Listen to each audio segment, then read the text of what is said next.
Students आज शुरू करते हैं टेंसेस, और टेंसेस में सबसे पहले हम करने वाले हैं present indefinite tense.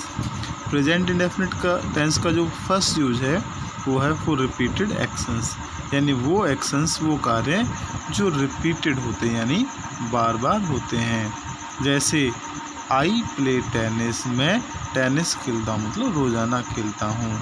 The train leaves every morning at 8 AM, जो ट्रेन है वो हर मॉर्निंग, हर सुबह 8 बजे यहाँ से जाती है। Next, he never forgets his wallet, वह अपना वॉलेट मीन्स यानी हमारा पर्स, वो पर्स कभी भी नहीं भूलता है। नेक्स्ट यूज है इसका फैक्ट और जनरलाइजेशन, यानी किसी सार्वभौमिक सत्य के लिए या तथ्य के लिए। जैसे कैट्स लाइक मिल्क, बिल्लियाँ क्या पसंद करती हैं? दूध पसंद करती हैं।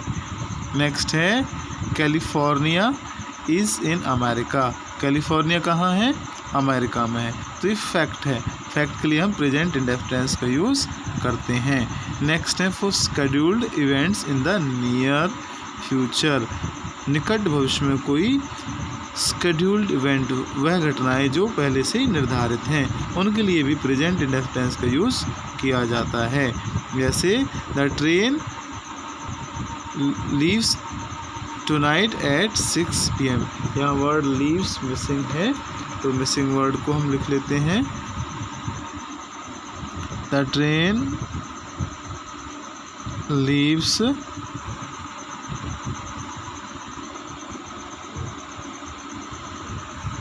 The train leaves tonight at 6 PM, यानी जो ट्रेन है आज 6 PM 6 बजे जाएगी। नेक्स्ट है the party starts at 8 o'clock, जो पार्टी है वो 8 बजे शुरू होगी। तो दोनों ही मामलों में किसकी बात करी गई? फ्यूचर की बात करी गई है, और फ्यूचर कहाँ? जो निकट भविष्य में निर्धारित है, स्केड्यूल्ड है।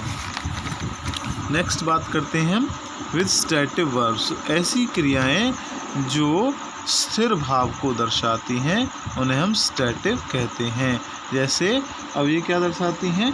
किसी घटना को नहीं, केवल भाव को दर्शाती हैं। जैसे थॉट्स विचारों को दर्शाती हैं, इमोशंस भावनाओं को दर्शाती हैं, सेंसेस यानी ज्ञानेंद्रियों से जुड़ी हुई क्रियाओं की एक्शंस को दर्शाती हैं, पोजेशंस अधिकार को दर्शाती है। जैसे बिलीव विश्वास करना, कोई काम नहीं हो रहा है।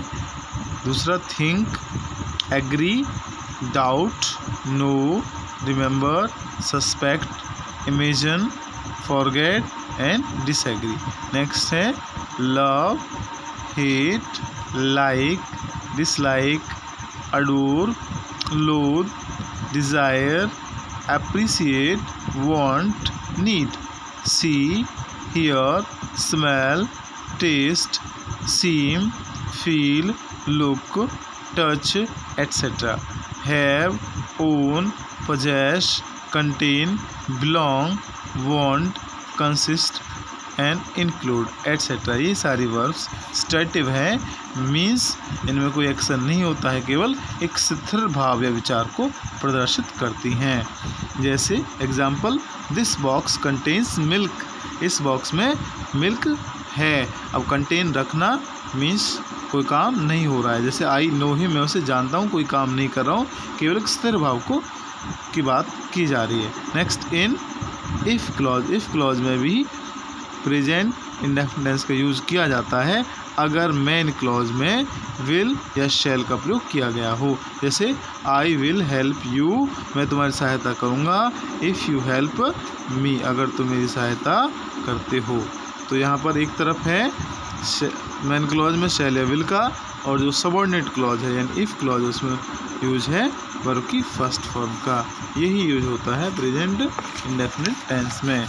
नेक्स्ट है with here and there, here और देयर के साथ भी प्रेजेंट इंडेफिनिट टेंस का प्रयोग किया जाता है। जैसे देयर ही गोज़, लो वह गया, हियर ही कम्स, वो आ गया। तो इस तरह के सेंस में प्रेजेंट इंडेफिनिट टेंस का प्रयोग किया जाता है।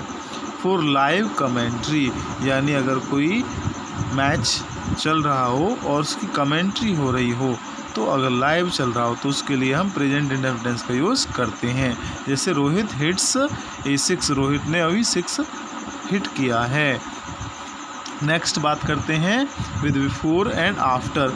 बिफोर और आफ्टर के साथ हम प्रेजेंट इंडेफिनिट टेंस का यूज़ करते हैं अगर दूसरी तरफ फ्यूचर परफेक्ट टेंस का यूज़ किया गया हो। जैसे he will have return, will have future perfect tense है और इसके बाद he will have return a letter. अब दूसरी क्लॉज में किसका प्रयोग हुआ है सबऑर्डिनेट में? बिफोर। बिफोर राम कम्स, तो यहाँ पर कम्स यानी वर्ब की फर्स्ट फॉर्म का प्रयोग किया गया है। अगर फ्यूचर परफेक्ट बिफोर या आफ्टर के साथ हो तो दूसरे पार्ट में V1 का प्रयोग किया जाएगा। नेक्स्ट बात करते हैं विद दीज वर्ड्स, इन शब्दों के साथ भी प्रेजेंट इंडेफिनिट टेंस का प्रयोग किया जाता है। जैसे always, often, frequently, generally, usually, never, seldom, scarcely, rarely, usually. जैसे ही यूजुअली कम्स लेट, वह अक्सर लेट आता है यानी वह देरी से आता है। तो यहाँ पर प्रेजेंट इंडेफिनिट टेंस का यूज़ किया गया है।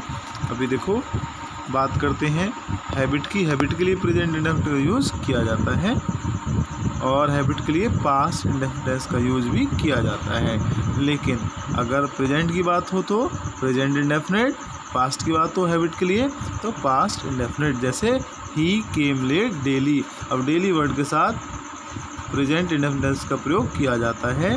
लेकिन हैबिट की बात हो तो, पास्ट की हैबिट की बात हो तो पास्ट इंडेफिनिट का प्रयोग किया जाता है। Next, to refer to the present और फ्यूचर इन द हिपोथेसिस, यानी जो हम मनगढ़ंत कल्पनाएं कर लेते हैं उसके लिए भी हम प्रेजेंट इंडेफिनिट टेंस का प्रयोग किया जाता है, पास्ट इंडेफिनिट टेंस का प्रयोग किया जाता है अगर बात प्रेजेंट में करी गई हो। जैसे इट माइट बी डेंजरस, या डेंजरस हो सकता है। सपोज दे गॉट लॉस्ट, ऐसा ना हो कि वो खो जाएं। हम प्रेजेंट में बात कर रहे हैं कल्पना की। अगर पास्ट में बात किया जाए तो पास्ट इंडेफिनिट टेंस का यूज़ किया जाता है। जैसे I wish it was not so cold, मेरी इच्छा है कि इतनी सर्दी ना हो। अगर हम इसे पास्ट में करते I wished it had not been so cold, तो वहाँ पर पास्ट परफेक्ट का यूज़ किया जाता है। विश के साथ, हिपोथेसिस के साथ अगर पास्ट में कही गई है तो पास्ट परफेक्ट का यूज़ किया जाएगा। प्रेजेंट में कही गई है तो पास्ट इंडेफिनिट का यूज़ किया जाएगा।